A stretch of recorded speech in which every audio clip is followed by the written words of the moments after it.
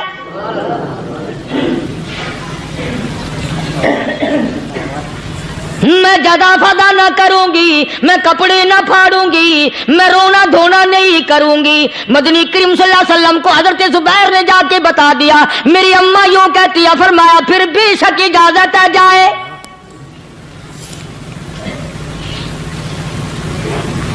آج کی کوئی مائی ہوتی اتنا حال دیکھ کر بھائی کا نہ جانے ہارٹ فیل ہو جاتا۔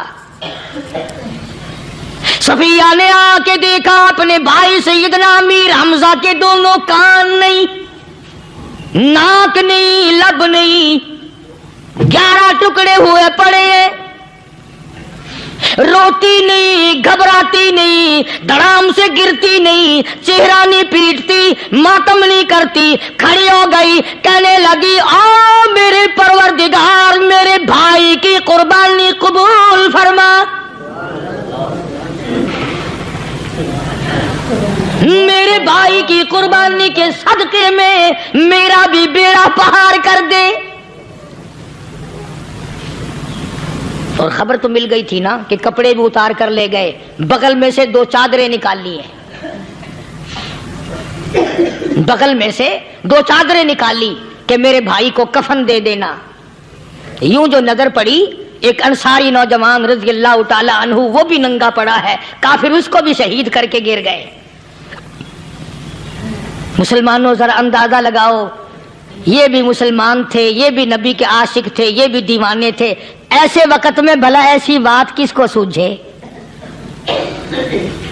ماں جایا بھائی ہو، سگا بھائی ہو، اچھی محبت اور تعلق ہو بہن بھائی کا، اور سید الشہداء حضور نے فرمایا ہو وہ ننگا پڑا ہے، 11 ٹکڑے ہوئے پڑے ہیں، ایسے وقت میں ایسی بات کون سوچے؟ صفیہ کہنے لگی لوگوں ایک چادر اس بھائی کو دو جو میری ماں کے پیٹ سے پیدا ہوا، ایک چادر اس بھائی کو دو جو محمد کے کلمے نے میرا بھائی بنا دیا ہے، جو میرے نبی نے کے کلمے نے میرا بھائی بنا دیا ہے۔ کل قیامت میں خدا یہ نہ فرما دے صفیہ کفن دینے آئی، خیرات دینے آئی تو اپنے کو دے کے چلی گئی۔ اب ان میں ایک چادر ہے چھوٹی اور ایک ہے بڑی، پھر کہنے لگی میری چادریں واپس کر دو، ایسا نہ ہو میرے بھائی کو بڑی مل جائے دوسرے بھائی کو چھوٹی مل جائے، اللہ پاک کل یہ نہ فرما دے اگر کفن دینے بھی آئی تو اپنے کو بڑی دوسرے کو چھوٹی، یہ اللہ کی رضا والا تو کام نہیں۔ قرہ اندازی کی، سگے بھائی سیدنا امیر حمزہ رضی اللہ تعالیٰ عنہ کے حصے میں چھوٹی چادر آئی اور اس انصاری جوان کے حصے میں بڑی چادر آ گئی۔ چنانچہ جب محمد عربی صلی اللہ تعالیٰ علیہ وسلم تشریف لائے تو حضور کو اتنا صدمہ پہنچا، میری مستقل کیسٹ ہے سیدنا امیر حمزہ رضی اللہ تعالیٰ عنہ کے عنوان پر، آپ لوگ اسے خرید کے سنیں۔ تم بھی کہتے ہو کہ ہم نے اسلام کی بڑی خدمت کی، ہم نے قرآن کی بڑی خدمت کی، ہم نے علماء اور طالب علموں کی بڑی خدمت کی، ہم نے مسجد اور مدرسوں کی بڑی خدمت کی۔ میں یہ کہتا ہوں آؤ دیکھو تو صحیح کہ ان حضرات نے کہاں تک قربانیاں دی ہیں۔ حضور نبی کریم صلی اللہ تعالی علیہ وسلم جب اپنے پیارے چچا کی لاش پہ آئے، چہرے پہ نظر پڑی دونوں لب نہیں، کالی کملی والے صلی اللہ تعالی علیہ وسلم نے منہ میں جھانک کر دیکھا تو زبان نہیں، ذرا نیچے کو نظر کی پیٹ میں جگر اور کلیجہ نہیں، دونوں ہاتھ نہیں، دونوں کان نہیں، یہ حال دیکھ کر حضور صلی اللہ علیہ وسلم کو چکر آ گیا، زمین پہ تشریف فرما ہو گئے، اور پھر بلکہ یہاں تک لکھا ہے کہ آپ نے یوں فرمایا، او میرے مالک، اگر صفیہ مائی میری بوا پھوپھی یہاں نہ ہوتی تو میں یہ ٹکڑے بھی نہ اٹھاتا، اگر تو یوں ہی راضی ہے تو میں بھی یوں ہی راضی ہوں۔ اور پھر جب ان ٹکڑوں کو جوڑا گیا تو صحابہ نے عرض کیا، یا رسول اللہ صلی اللہ تعالی علیہ وسلم، امیر حمزہ قداور آدمی تھا، لمبا تکڑا بہادر آدمی تھا، حالت یہ ہے چادر چھوٹی ہے بھی ایک ہی، اگر سر ڈھانپتے ہیں تو پیر کھل جاتے ہیں، پیر ڈھانپتے ہیں تو سر کھل جاتا ہے۔ حضور نے فرمایا، سر کو چھپا دو، پیروں پہ میرے چچا کے درختوں کے پتے ڈال دو۔ میں یہ عرض کر رہا تھا کہ اللہ والے ہر وقت میں آدمی کی اصلاح کی کوشش کرتے ہیں، اسے بنانے کی کوشش کرتے ہیں، اسے سمجھانے کی کوشش کرتے ہیں۔ اللہ تبارک و تعالی ہر مسلمان کو توفیق دے کہ وہ اپنی زندگی بھر اللہ والوں کی خدمت میں جانے آنے کی، قرآن کی خدمت کی ہر وقت پروگرام بنائے، نیت خیر رکھے۔ کیوں؟ اس لیے، اسی کو کہتا ہے کہ لیے پھرتی ہے بلبل چونچ میں گل، لیے پھرتی ہے بلبل چونچ میں گل، اور ڈھونڈتی ہے شہید ناز کی تربت کہاں ہے، تلاش کرتے ہیں جانور پرندے کہاں پر اللہ کی رحمت برس رہی ہے۔ تو ہمیں بھی اللہ کی رحمت کا طالب ہونا چاہیے، اللہ کی رحمت کا متلاشی ہونا چاہیے۔ اللہ پاک مجھ پہ اور آپ سب پر، ساری امت پر اپنا کرم فرمائے۔ آسمانی کتابیں نازل فرمائی، اسی کو لوگ زیادہ چمکاتے ہیں۔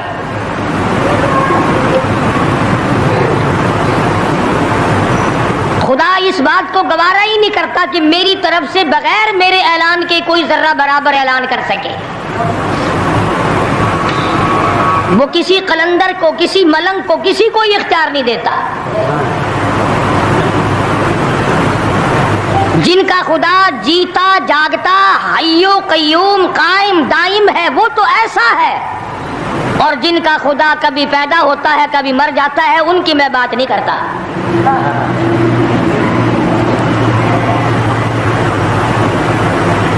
پروردگار عالم نے طریقے کا سوال کر دیا، اگر تم میرے معاملات میں شریک کار بنتے ہو تو آؤ پھر ایک ناخون بنا کے دکھاؤ، ایک بال بنا کے دکھاؤ، درخت کا ایک پتا بنا کے دکھاؤ، پتھر کا ایک روڑا بنا کے دکھاؤ، مٹی کا ایک ذرہ بنا کے میرے سامنے لاؤ۔ پروردگار عالم نے فرمایا، چلو تم سے گائے کیا بنواؤں گا، بھینس کیا بنواؤں گا، بکری کیا بنواؤں گا، زمین و آسمان تم کیا بناؤ گے، چاند سورج ستارے کیا بناؤ گے، انسان تو بنانا تمہارے بس کا کام کہاں ہے۔ لَن يَخْلُقُوا ذُبَابًا، تم مجھے مکھی کا ایک پر بنا کے تو دکھاؤ۔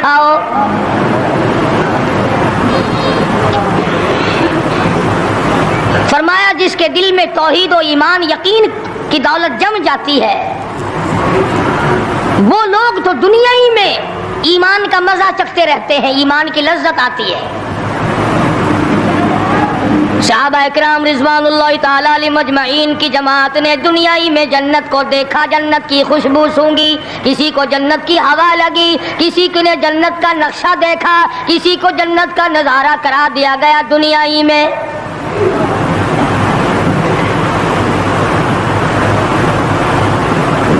خوش نصیب تھے وہ لوگ جنہوں نے محنت سے اپنی آخرت کو بنایا، اپنی قبر کو بنایا، اپنی تمام تر زندگی میں کبھی بے فکری سے بسر نہ کی، رات کو سوچا، دن کو سوچا، صبح کو خیال کیا، شام کو خیال کیا۔ یہ ناپائیدار زندگی ہے، یہ ختم ہونے والی زندگی ہے، اس لیے مجھے دائمی زندگی کی کچھ تیاری کرنی چاہیے۔ ان لوگوں نے کمائی کی اور محمد کریم صلی اللہ تعالی علیہ وسلم کے ساتھ رہے، دنیا ہی میں ان کو جنت کے مزے آیا کرتے تھے۔ من عمل صالحا من ذکر او انثى وهو مؤمن فلنحيينه حياة طيبة محنت کرنی پڑتی ہے، تکلیف اٹھانی پڑتی ہے، پریشانی جھیلنی پڑتی ہے، جب جا کر کچھ کام بنتا ہے، استقامت کے ساتھ کام بنتا ہے، جہاد فی سبیل اللہ کے ساتھ کام بنتا ہے، گردنیں کٹانے سے کام بنا کرتا ہے، اپنی جانوں کا قیمہ بنوانے سے کام بنا کرتا ہے، پھونک مارنے سے نہ کبھی کام بنا اور نہ آج بن سکتا ہے۔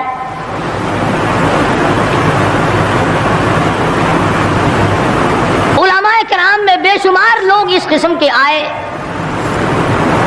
جو استقامت کا پہاڑ ثابت ہوئے۔ ان میں سے بعض نے یہ لکھا ہے کہ بعض مرتبہ کھانے میں ایسا مزہ آتا تھا جیسے جنت کے کھانے کا مزہ آتا ہے۔ شاہ عبد الرحیم صاحب رائے پوری رحمہ اللہ خدام نے عرض کیا، حضرت پورا مہینہ گزر جاتا ہے رمضان المبارک کا، کچھ دو چار نوالے، دو چار لقمے کھا تو لیا کرو۔ تو فرمانے لگے، میں اللہ پاک کا قرآن کریم دن کو پڑھتا ہوں، رات کو پڑھتا ہوں، سارا دن تلاوت کرتا ہوں، ساری رات تلاوت میں لگا رہتا ہوں، اور لوگوں تمہیں کیا معلوم ہے، جب میں خدا کا قرآن پڑھتا ہوں میرے منہ میں جنت کے پھلوں کا مزہ آتا رہتا ہے۔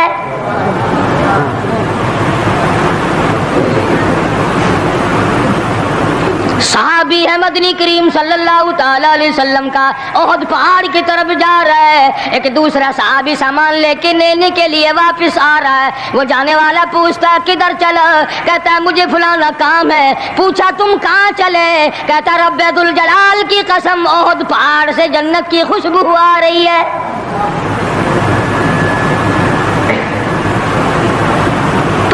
تھے یہ لوگ ارادے کے، استقامت اس قدر مضبوط تھی، دنیا کی کوئی طاقت ان لوگوں کو نہیں ہلا سکی۔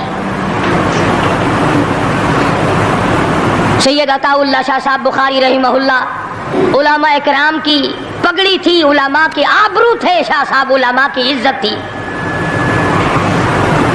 امرتسر میں جلسہ کیا شاہ صاحب نے، اطلاع ملی بہار میں لوگوں نے حسین احمد مدنی کی پگڑی اتار کر جلا دی۔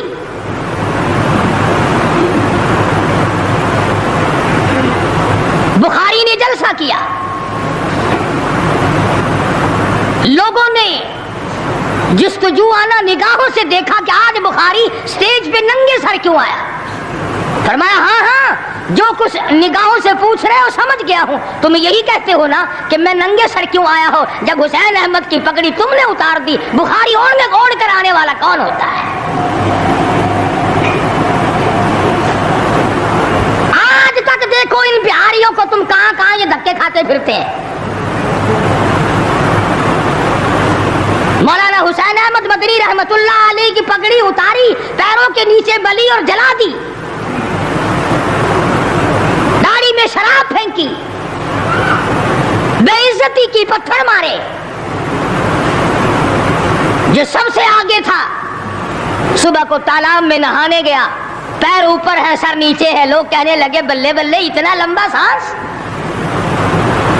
بہت دیر ہو گئی۔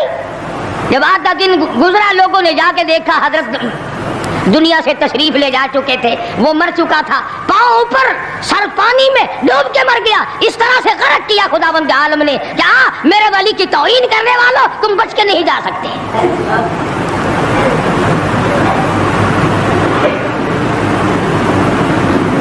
جلندھر کے اسٹیشن پہ مولانا کی توہین کرنے والا یہاں فیصل آباد میں آیا، لوگوں نے اٹھا کر بھٹے کی چمنے میں ڈال کر خاک کر دیا۔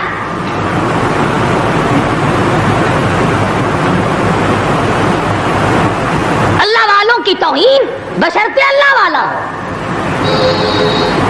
ڈھنگ والا نہ ہو، فریب والا نہ ہو، ٹھگی والا نہ ہو، کتے بلی والا نہ ہو، اللہ والا ہو، خدا اس کا انتقام لیتا ہے۔ کلکتے میں مولانا ابوالکلام آزاد رحمہ اللہ کی بیگم بیمار ہے، مولانا ابوالکلام آزاد رانچی جیل میں ہے،